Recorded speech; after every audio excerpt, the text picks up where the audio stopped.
चला आता आपण बघणार आहोत 25च्या टेबलचा शॉर्टकट. खूप सोपं आहे.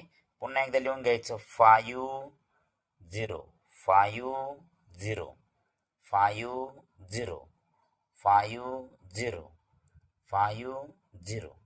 आता आपण काय करणार आहे, प्रत्येक नंबरमध्ये 3 आणि 2 ॲड करत चालणार आहे.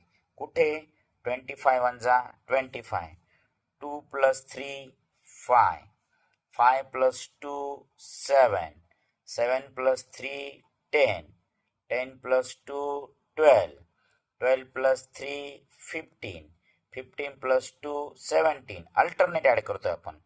17 प्लस 3 20, 20 प्लस 2 22, 22 प्लस 3 25. झालं 25चं टेबल.